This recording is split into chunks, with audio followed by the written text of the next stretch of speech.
Springs at 6. The city of Palm Springs details new plans to help businesses impacted by a domestic terror attack. We have those plans ahead. Also tonight, a makeover is coming to the shops on El Paseo when roadwork is set to begin and how business owners are bracing for impact. And we are tracking very warm weather this Friday. Your NBC Palm Springs starts now. Now, this is NBC Palm Springs.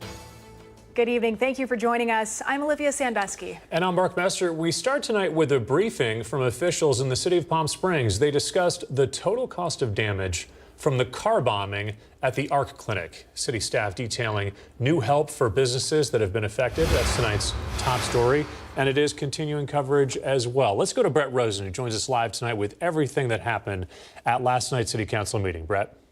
Mark, city officials say there was up to $12 million in damages due to the bombing.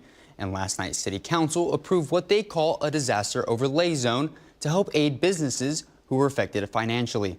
One business that was affected by the blast was Palm Springs Liquor. The owner, Musa Doragali, says because of the damages, he slept in his Toyota Tundra for 5 nights to watch over his store. To protect the store, there was no alarm, there was the cooler doors were down, everything was down, the AC was down. So we were literally sleeping right here on in front of the store. We slept here for like probably 5 nights until we got somebody to put up the windows and get the alarm back on and working, and it's just a nightmare. Palm Springs Liquor is fully up and running. Dorgali says because of all the damages, not just to the building, but to the product as well, he faced up to $72,000 in damages. Cost is not cheap at all, not at all. We're about maybe 72s right now, and it keeps going up. The AC unit on the roof shifted 14 inches, and it's one of the old ones where the blower is connected to it. So there was a lot of damage. This disaster overlay zone will benefit businesses and property owners affected by the bombing. Anyone affected in this zone could be eligible for reduced building permit fees, planning application fees, and business licensing fees as well. Further talking about the recovery, the structural assessment of not just the buildings that were damaged in the blast, but the surrounding areas. And we really spent a lot of time talking about that. We did a strategic assessment starting from Vista Chino all the way down to Tachiba on both Indian Canyon and Palm Canyon, and we assessed over 50 buildings. Doragali says the city being there to back up its citizens and business owners is the most important thing. Should be very important, everybody to back up the city, not just the city. Like it's a city we live in, we do stuff, and everybody should be backing up the city of Palm Springs. Now, when speaking to Musa Doragali, he had talked about how hard this whole situation was on him and his family. However, he was just thankful that no one was hurt and that he was able to get his business running again. For NBC Palm Springs, I'm Brett Rosen. Brett, thank you. More local news this evening. The city of Palm Springs is celebrating an icon. Sunday, that's June 1st at 4 o'clock, Downtown Park will be lit up for the Forever Marilyn Community Celebration, honoring what would have been Marilyn Monroe's 99th birthday.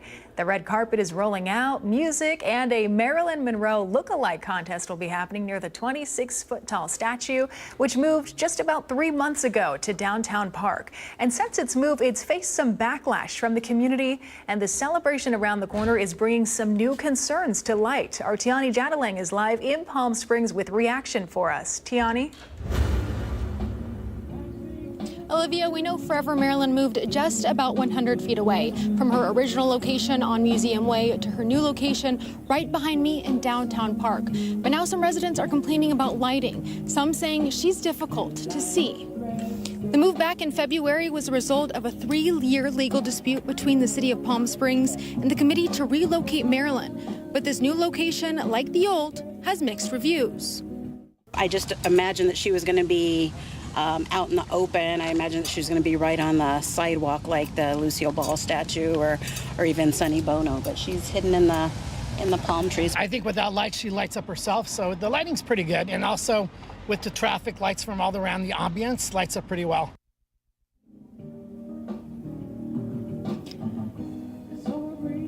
Officials with PS Resorts tell us there is lighting that shines upon Maryland, but the location of the statue and trees surrounding could affect those lights. Now, here in downtown Palm Springs at Downtown Park, it's still too light to determine if those lights really shine upon Maryland at night as that sun goes down. But we did reach out to PS Resorts, who help organize all things Forever Maryland. They let us know that they're not sure if the additional lighting will be placed in Downtown Park for Marilyn Monroe's 99th birthday, which take place on June 1st. Live in Palm Springs, I'm Tiani Jadling, NBC Palm Springs. All right, Tiani, thank you for that. We're giving you a live look right now from our Agua Caliente casino camera high above downtown Palm Springs.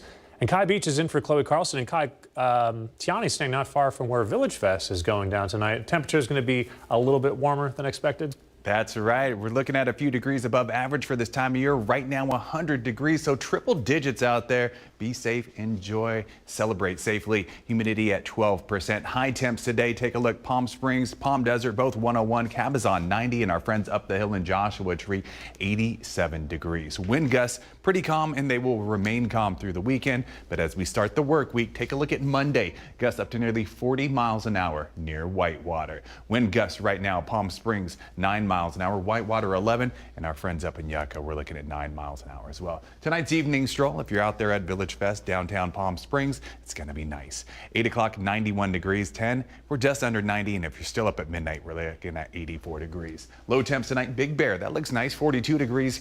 You're on the valley floor, East End, Indio, 69. West End, Palm Springs, 77, and our friends up in 29 Palms, we're looking at 70 degrees. For Friday, it's going to be hot and dry, but that will change as we head into the weekend. Low pressure system going to drop temperatures, but increase that moisture. As for tomorrow, 105 in Palm Springs, 106 in Cathedral City, and in Rancho Mirage. Looking for some relief? You'll find it on the coast. We're looking at mid-70s, waves 2 to 4 feet. Comfort Air 3-day forecast.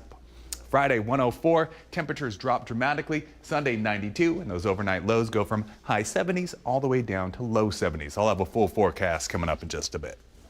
All right, Kai, thanks for that. Coming up next tonight, it's the last day of Bitcoin 2025 in Las Vegas. Cryptocurrency expert Crypto Fitz is going to join us with all the latest headlines. That's coming up. Plus, later on in sports, the Palm Springs Power season opener on Friday and a new announcement from the Seattle Kraken. Our Tim O'Brien will join us to tell us more about what we can expect. And also, after the break, an urgent message tonight from Riverside County Animal Services. Shelters over capacity, about 220% over capacity, with no relief in sight. The latest on the growing crisis, and Mary Strong sitting down with the newly appointed director to talk about the crisis. That's when we come back.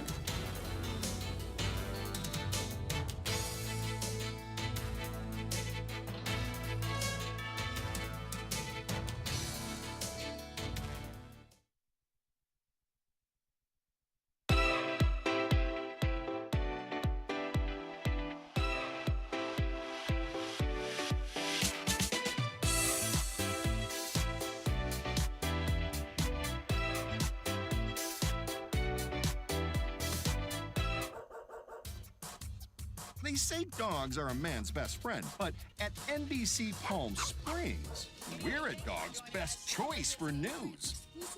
Apologies to our competitors, but even your dogs know who leads the pack in news.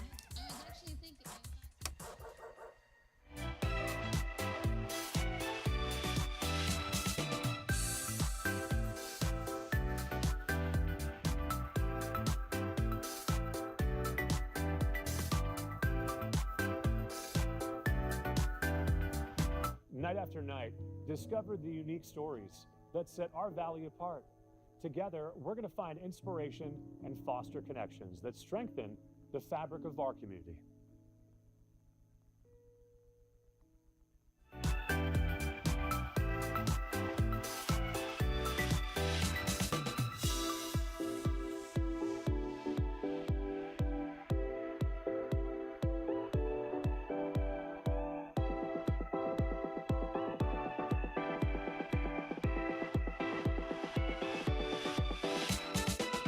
Babies are experts at paying attention to only what is genuinely fascinating, and we couldn't agree more.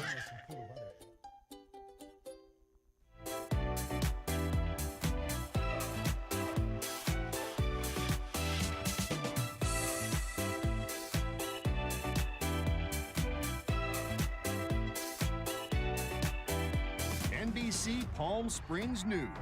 Even astronauts tune in for their news fix. When it comes to top stories, we're on a whole new orbit.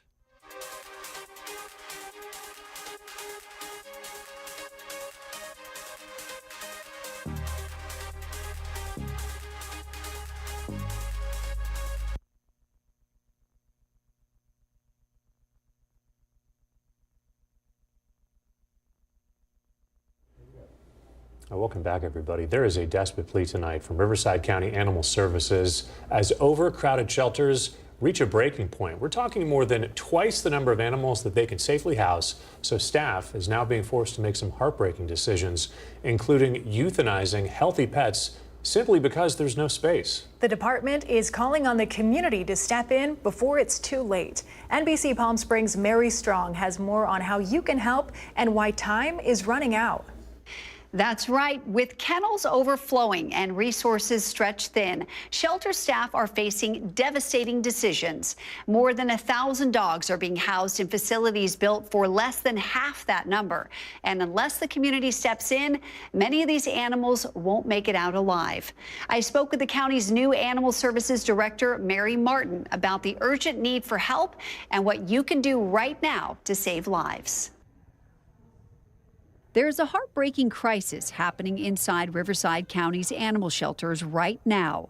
They are over 220% capacity, and time and space has run out for too many animals. More than 1,000 dogs are crammed into facilities meant for less than half that number. And unless the community steps up now, the shelter has no choice but to euthanize healthy, adoptable animals.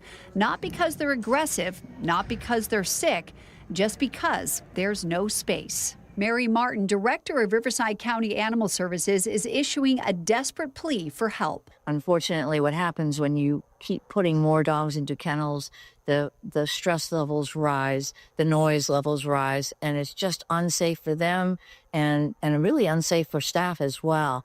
And so I also think that when you have animals living in those conditions, eventually something's going to give that's not nice. In the last few weeks, more than 100 animals have been euthanized. Martin was brought in with a vision to turn Riverside into a no-kill county, but she says we're in a crisis and the community has to act now. This weekend, the county is hosting emergency adoption and foster events at all of their shelters, with the San Jacinto shelter in particular in critical need. It's housing nearly triple the animals it was designed for, and that's creating inhumane conditions. We have seen dogs killed by other dogs in the shelter, but we've also seen serious injuries from dogs that had no history of that behavior. Shelters will be open Saturday from 10 a.m. to midnight and Sunday from 10 to 4. Adoption and reclaim fees waived. No questions asked. Even food support is available if that's a concern. Martin says every dog adopted helps save more lives, even if they're not on the so-called red list. Any dog you adopt will help us make space. And if you can't adopt, consider fostering, even just for the weekend. And it doesn't have to be a long-term foster, but getting an animal out of the shelter and allowing them a chance to decompress and tell us who they are will help us get them adopted. I asked Martin what she'd say to animal advocates upset about the recent euthanasia decisions. What would you tell an animal advocate who's really adamant right now and watching that happen? What would you say to them? You're going to make them cry because we all feel that way. We all don't want to kill animals. Unfortunately, where are we going to quit them? I would ask them for their help. We cannot allow them to live in the conditions that they're living in now. This isn't just an animal shelter problem. It's a community problem, and there's no magical solution coming. We can't just say, no, we're not going to kill, because those of us who've been in the business a while have seen that done and watched animals living in hallways and crates, living in their own feces, not getting enough attention, being driven crazy. That is not humane care. So here's the ask. If you've ever considered adopting, fostering, or even just taking a dog out for a doggy daycation, this is the time. Riverside County's animals need you right now before more healthy, loving pets lose their lives simply for a lack of a home. There are lots of really amazing animals down here. They're not broken. There are really lovely animals that have lost their homes. They have lost their homes mostly through no fault of their own. Please give us a chance to come to adopt, and if you can't adopt, to foster, and for any length of time, even a weekend. Martin says their adoptable pets and red-listed animals with limited time are on their website at rcdas.org. But more importantly, she wants you to just come down to the shelter, specifically in San Jacinto. There's also a new program called First Date, where you can try a dog in your home for any length of time to make sure it's a good fit. It's a win for the animal and the community. I'm Mary Strong for NBC Palm Springs. Back to you. Our thanks to Mary for that report tonight. And as you just heard, there's a need now more than ever for community members to volunteer and foster animals. And the process may be easier than you think. Fostering is on your schedule. So if you're only able to foster for 2-3 weeks, that's perfect. We'll take it, because in that amount of time, you can get tons of new photos of the pet. You can write a whole new bio for them. You can get video for us. And all of that helps increase the pet's chances of finding a new home. It's not normal or natural to be in a kennel all day. What is normal is to be around people, to be around, just be able to look out a window, to be able to chase after a ball, like just normal dog stuff. And so any amount of time that we can get and see them, who they really are, after they've decompressed from the stress of the shelter, really matters. So if you're interested in fostering, volunteering, or adopting, San Jacinto Animal Campus is open from 10 a.m. to midnight this Saturday. All adoption fees are also being waived at all shelter locations.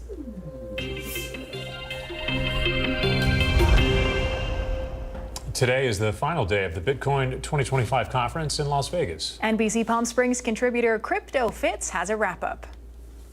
We hope you've been enjoying the coverage of Bitcoin Conference 2025 in Las Vegas. Today, the final day. So much information has come out the last few days. Back to Vegas to our friend Jay Bose, who's been there all week for us, covering the action. Jay, can you believe it's the end of the line here today? It has been incredible. Crypto Fitz, you always talk about the convergence of technology and finance in Bitcoin. We now have the third leg of the stool is the convergence of technology, finance, and politics. Yes, folks, there was a ton of conversation around policy making, creating the off-ramps, creating the structure that is going to make Bitcoin more mainstream. And yet a broader theme emerged, which is the globalization, the international aspects of Bitcoin. This is very much a freedom movement. This is very much an international and a global movement. Always a pleasure to be with you every week here on NBC Palm Springs. Check out our Crypto Fits episodes every Tuesday in the 6 o'clock news, and keep up to date with what's going on the NBC.com website. Go to our Crypto Fits folder. We archive all of our segments, simple Bitcoin and crypto glossary terms, and some of the information and great interviews from the conference that we'll have cataloged there on the website on NBCPalmSprings.com. All right, let's give you a live look outside. Our Indian Wells Golf Resort camera inching closer to the weekend. Our Kai Beach is in next with your 7-day forecast. Stay with us.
Welcome back, everyone, and happy Thursday evening. We're taking a live look at the Walter Clark legal cam on Highway 111. That is the river in the beautiful city of Rancho Mirage. Today was warm. It's going to get even warmer by Friday. Today's high 101 degrees. Normally it's 98, so we're above average for this time of year, but not near that record high of 113 degrees. High temps around the region. Big Bear looking nice at 71 degrees. Cabazon 90. Our friends up in Joshua Tree 87. Here on the valley floor, Palm Springs, Palm Desert, both 101. Low temps tonight, east end of the valley, Indio 69, Palm Springs 77, up the hill Joshua Tree 63, and Cabazon 65 degrees. Take a look at this though. Temperatures will drop as we head into the weekend, but humidity, that will rise 25% on Sunday. Peak heat for tomorrow, that's going to happen around 4 o'clock in the afternoon, 104 degrees. Winds pretty calm. They will stay calm over the weekend, but by Monday, whitewater, gusts up to nearly 40 miles an hour. So if you're driving out there, please be careful. A lot of people leaving the valley right now. This is the weather they're returning to. Denver, the Mile High City, 65 degrees. Minneapolis, Minnesota, 82. Billings, Montana, 80. And our friends in the Bay, we're looking at 68 degrees. Morning walk forecast. It's going to be nice. You might not even have to wear a jacket. 6 o'clock, 75 degrees. 8 o'clock, low 80s. By 10, just under 90. And at noon, just under triple digits. Sunday, not as warm. We have a low pressure system working its way up from Baja. That's going to drop temperatures, but increase humidity. And that 7-day forecast Friday, 104. But look at the difference when it goes to Sunday, 92 degrees. Temperatures do start to rise as we go into the next work week. And overnight lows go from high 70s all the way down to high 60s.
The NBC Palm Springs Sports Desk with Tim O'Brien.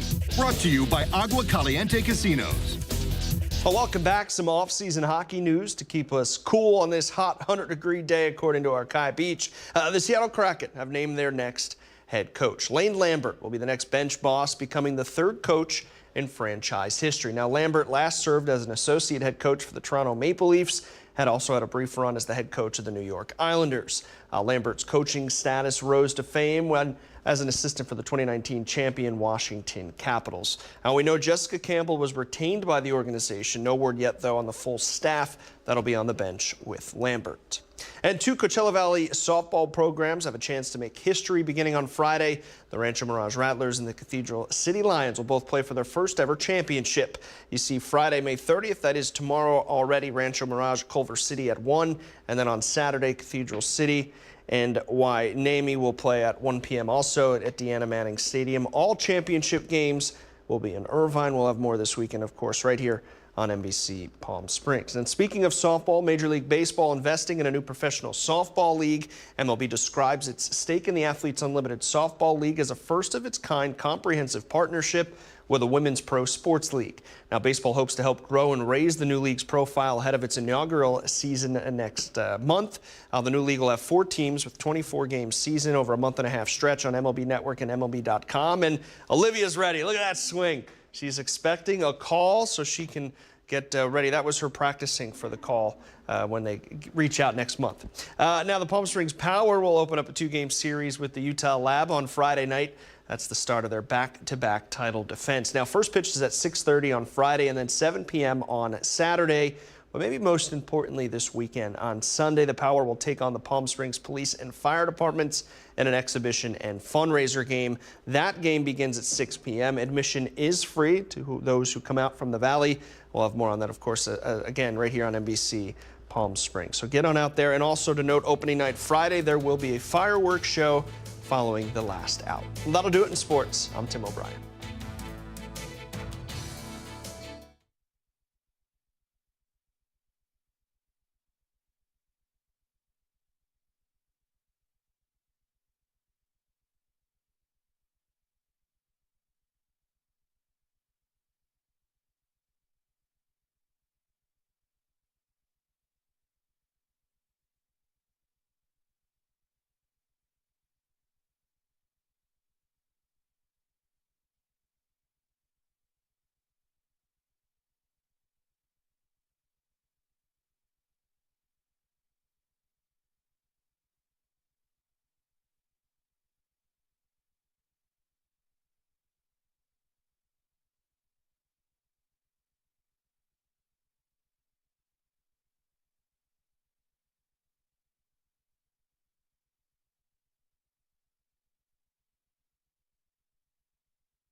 Brighter Side of the News is brought to you by Fiesta Kia. Discover the all-new Fiesta Kia located in the I-10 Auto Mall. All right, that right there is a dog named Trevor. He gave onlookers a heart-stopping scare when he suddenly bolted across the street in Santa Monica. But in a stroke of modern-day luck, a self-driving Waymo taxi slammed to stop just in time, sparing Trevor from harm. This entire close call is all caught on camera, capturing both the car's lightning-fast reaction and also Trevor's blissful unawareness. Eyewitness called it a jaw-dropping moment. Trevor's owners say they're just beyond grateful for the high-tech save. Wow, that's not what I was expecting. I'm glad that that's the way it ended. Have you ever gotten in one of the Uber, the driverless Ubers? No. I don't know if I could do it. Not yet. Better to see it at a distance, at least for now. All right, that's going to do it for us. We're back here tonight at 11 o'clock, so please join us for that. Meantime, we're going to send things over to Fred Rogan. He's got the latest tonight with the Rogan Report. Hey, Fred. Hey, Mark. The Rogan Report is presented by The Living Desert. Well, it's the way of the future, a cashless society. Pennies are the first to go. Nickels may be next. What will a cashless society look like? Let's talk about that. Happy Thursday. When that terrorist bomb tore through Palm Springs, it wasn't just the American reproductive centers that felt the destruction. They got the brunt of it. Many businesses in the blast radius were also damaged. Total estimate for the decimation, between $6 and $12 million. That leaves business owners reeling. NBC Palm Springs, our station, and others jumped in with donation drives, and now the city of Palm Springs is stepping up.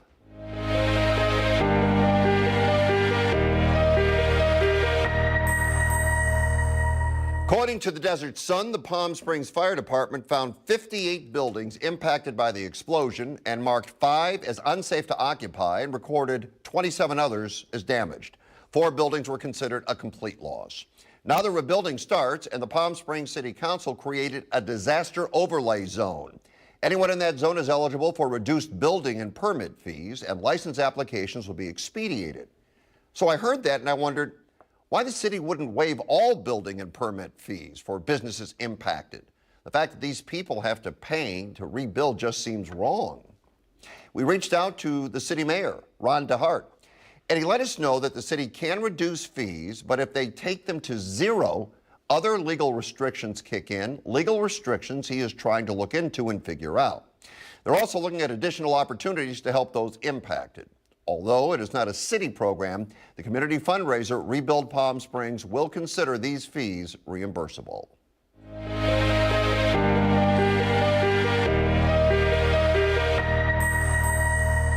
When I was a kid, I used to collect pennies. Lost that collection, but I wish I still had it now because it would be worth more than pennies, because pennies are going out of existence. Nickels may be going as well. Do you ever think we would live in a cashless society?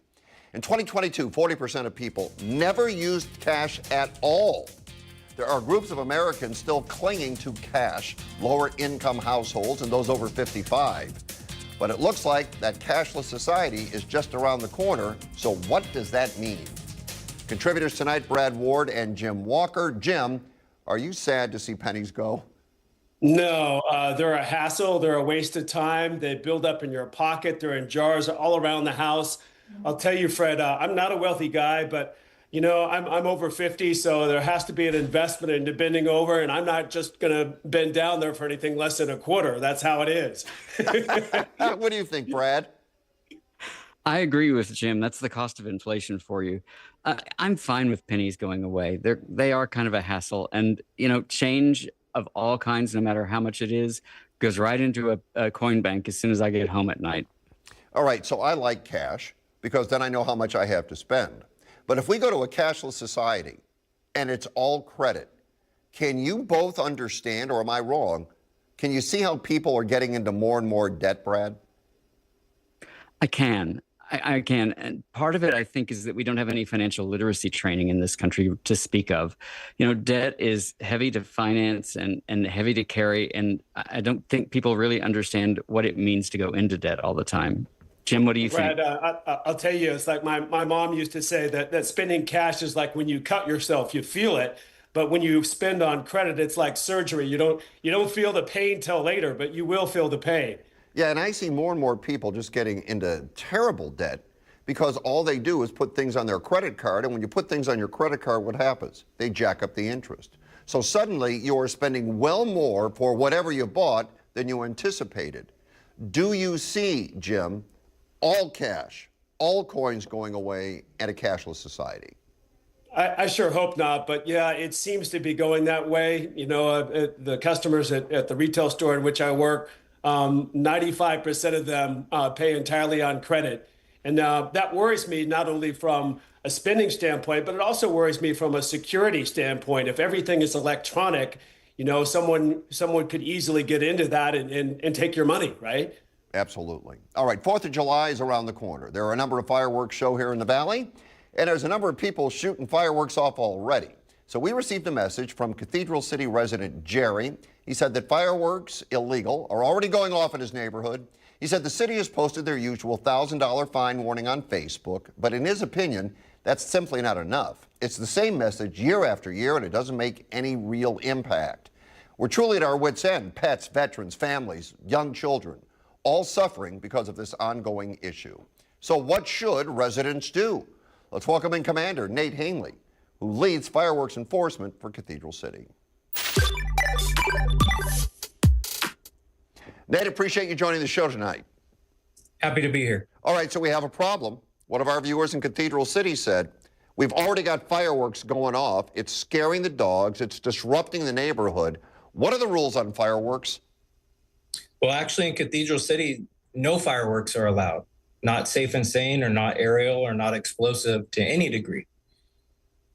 Well, then we've really got a problem, don't we, Nate? If you can't have them and they're going off already. Yeah, I'm happy to say this isn't just a situation that is faced just by Cathedral City. This is a situation that's faced by cities throughout the Coachella Valley, typically around 4th of July and also around Christmas time. Fireworks are a big issue.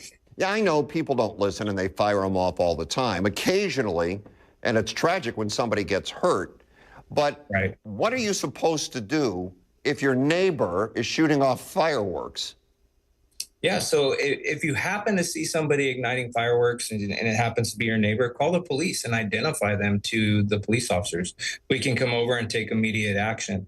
The problem is oftentimes people call and they say, hey, there's fireworks in this area. Oh, that's helpful. It lets us know it's in that area, but it doesn't point out who the offenders are. And this is California. So when a misdemeanor crime of igniting fireworks takes place, we have to have somebody that witnessed it take place, or the officer has to be present to witness it to take place to do any enforcement action. Well, the problem is if you're just a citizen and you see your neighbor doing it and they know you've called the police, you know, now they know you ratted them out. Do you find that often? Yeah, I can see that can be an issue, but if it's a cooperation between the community and the police department, we need the community to report these issues to us. This is how we work. We work with our community, not against them. And you don't arrest anybody for shooting off fireworks, do you? It can go anywhere from a citation to a misdemeanor arrest. And if they have, God forbid, over 100 pounds of fireworks explosives, they can be arrested for a felony. Oh, wow. All right. Well, Nate, listen, I hope nobody gets arrested for a felony with fireworks, and we appreciate you joining the show tonight. Well, thank you for having me on. So listen to Commander Nate and be a good neighbor.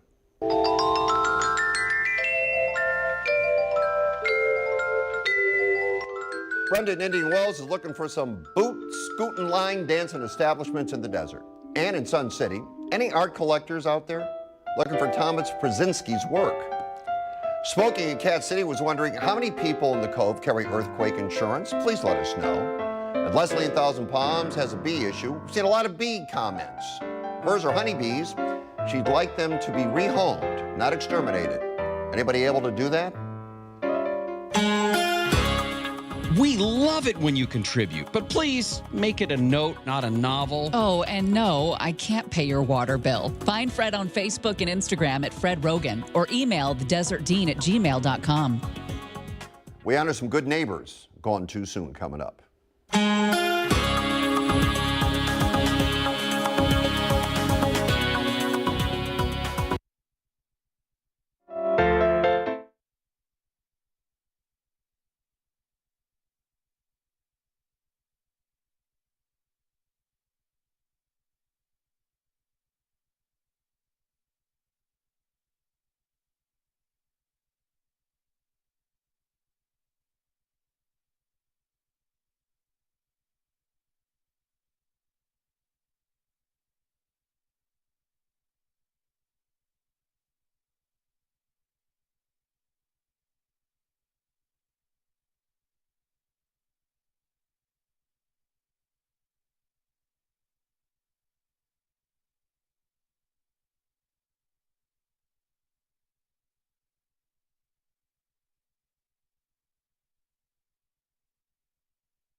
If you drive through Cathedral City from today forward, you may notice a new street topper sign at the corner of Valley Vista and Channel Drive.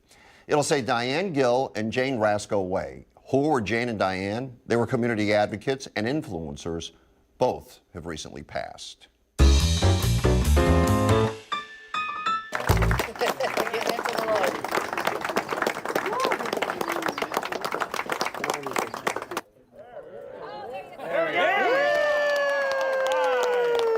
Today we are celebrating the lives of Diane Gill and Jane Rasco, community activists and community advocates.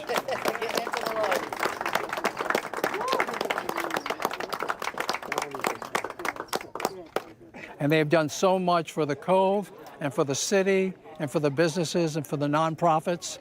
Reached out to Rita, and she appropriated the funds to do this, and also a bunch of other people that helped with getting signatures and getting the word out and getting it approved through City Council. That is truly special. For over 30 years, Diane and Jane devoted their time to Cathedral City, community service, volunteering for the local food bank, the CC Senior Center, the CC Boys and Girls Club, pet rescue organizations, and many other causes. Jane and Diane will be missed.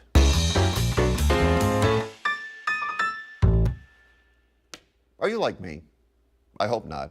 If you are, you snore. But aside from that, are you fed up with taxes?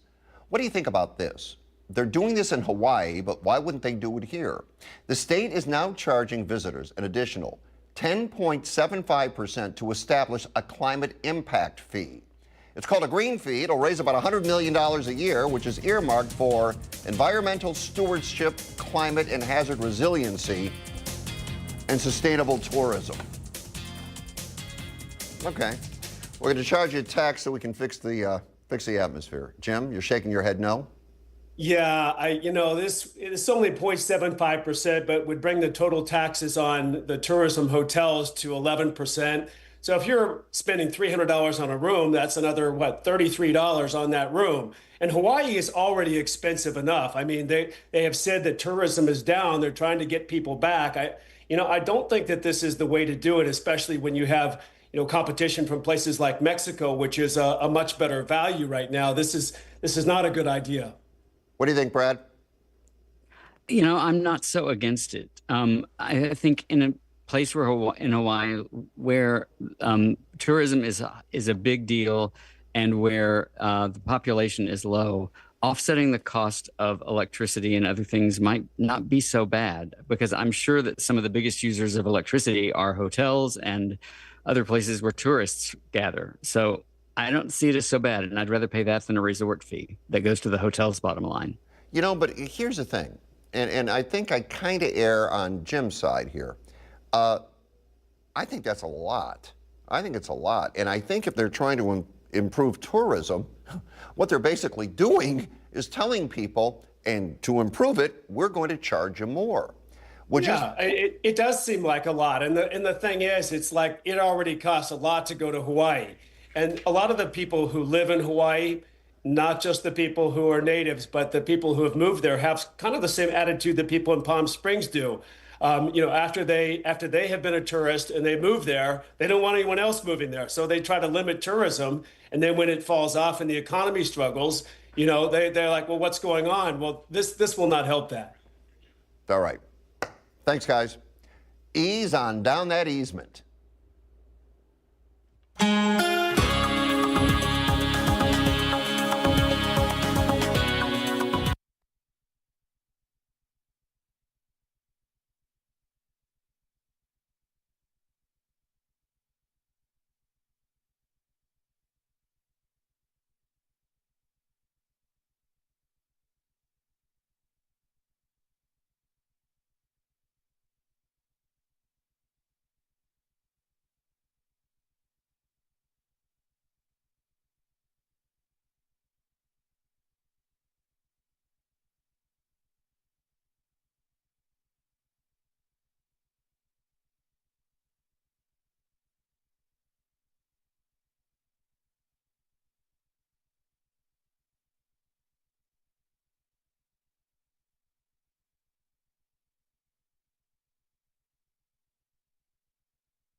They say dogs are a man's best friend, but at NBC Palm Springs, we're a dog's best choice for news. Apologies to our competitors, but even your dogs know who leads the pack in news.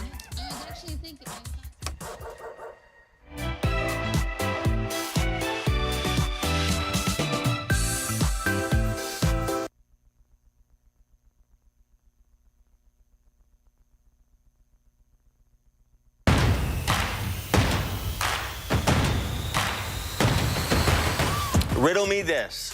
What gets wetter as it dries? Don't have that one. All right, people living on the airstrip in Bermuda Dunes are ready for a fight. They had a verbal agreement new owners won't acknowledge. So what can they do about it? Here to try to figure it out is Walter Clark. All right, Walter, so you know our dilemma. Why do all these homeowners with hangars have a problem? It's a long, long history, but I think the basic place to start is to understand that regional airports all over the country are expanding. And this one in Bermuda Dunes is no exception. The County of Riverside forecasts that they're going to grow by about 80% in use. So the additional use certainly puts them in conflict with the contiguous homeowners. And the reason, additionally, that it's so difficult is because the history goes back to about 1960 when these properties were sold for that purpose, so that people could have their airplane and their hangar and their home and just taxi right out. But lots happened since 1960, including the fact that the developer, Ernie Dunleavy, passed away in 2013. So the property was transferred to others. The airport facility itself was sold. So there's been a lot going on, including some interim agreements, which were for the access to a gate and in exchange for a certain amount of money. The big point is no one ever got an easement. And the easement is simply an agreement in writing that you may use somebody else's property for a specific purpose. That just never happened. And the law in California, the statute of frauds says it must be in writing. This would be a law school question. It is so complicated and has such an extensive history. You have easements like for a sidewalk or the utility company over your home for wires and so forth, but they have to be in writing, and just never happened here, unfortunately. There's no verbal? You can't have a verbal easement? You can have one, but you can't enforce it. That's the difference. And fortunately, the plaintiffs have hired a really good lawyer, Sean Murphy from Slovak Barron, and he has set forth a number of really good theories, whether they will work or not. But one example is that a real easement does exist by reason of necessity. There's no other way for these people to get out. Another theory is that this is an implied easement. What else could be the purpose of that property but by implication to allow the use for exit of the property? Another theory is promissory estoppel. That is, that there was a promise made long ago. The promisor should be stopped from now saying it doesn't exist. One of your viewers posited the thought that this would be a prescriptive easement, which is another good idea. That would mean that there's been continuous, open and obvious adverse use of that taxiway by one party. The other party then hasn't done anything about it, and therefore they've got an easement. But all these are going to be challenging, I think. All right, so what's going to happen? It is in court. The typical thing with this kind of litigation is it has been delayed, as usual. It will eventually get to trial or settle. It's very difficult to see how that settlement may be worked. But what's going to happen is, I want to repeat the message, please, when you have an agreement, get it in writing. You just can't assume that everything's going to be changed or be the same in a couple of years. And as I've also said many times, read it, because even when you have that insurance contract or your home purchase contract, if you don't read it, it's just not effective. But I hope this gets resolved. It does seem like it's really unfair to the property owners who relied on this arrangement for a long time. All right. Walter, good stuff. Thanks again, as always. Thank you, Fred. Delighted to be with you. When we return, one of the most alarming AHC alarming videos of the week.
Yes, this is alarming. See her walk into her car. She's going to get on the driver's side. Now watch the speeding car, and that's how close she came to being hit. Watch again. She's going up. Now watch how the car just missed her by inches. That is the AHC alarming video of the week.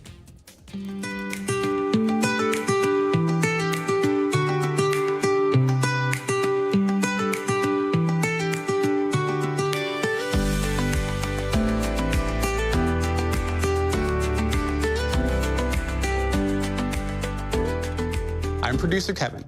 Our contributors are a huge part of the Rogan Report's success, and we're always looking for fresh, diverse voices to add to our roster. So if you think you have what it takes to be our newest contributor, drop me an email at kevin.mann@entervision.com and put contributor in the subject line. I look forward to hearing from you, and thank you for watching. The Rogan Report was presented by the Living Desert Zoo and Gardens.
Some things work, some things don't. How do we know what's what unless you tell us? Find Fred on Facebook, Instagram, and Twitter at Fred Rogan. You can also email thedesertdean@gmail.com.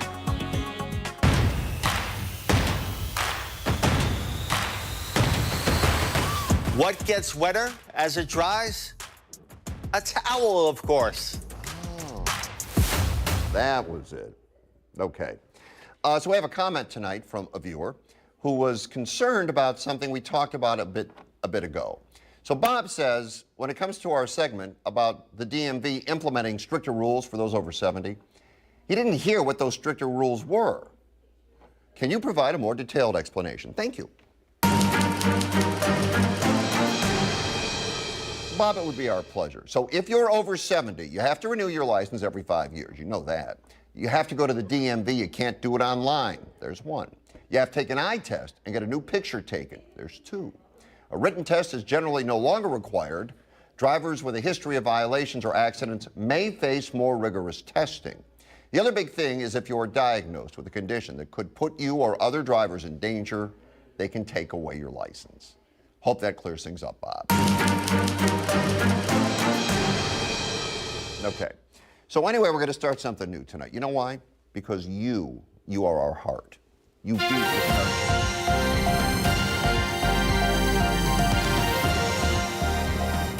chest. You beat within our chest. So here's what we are doing. We are starting something new. It is the Good Neighbor Rogan Report on Facebook.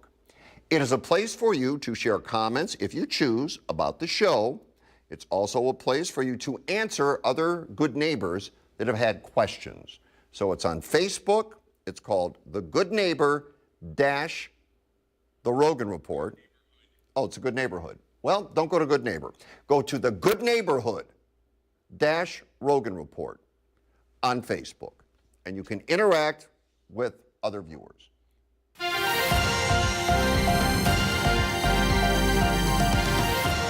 And here's the bottom line. If it works, we're going to keep it. If it doesn't, it'll be gone in 10 seconds. So we're going to try something. Give it a shot. Appreciate you watching. Have a good evening. There's the website. There's the Rogan Report show page. Our content from tonight will be up there and past episodes as well. Wheel of Fortune is next.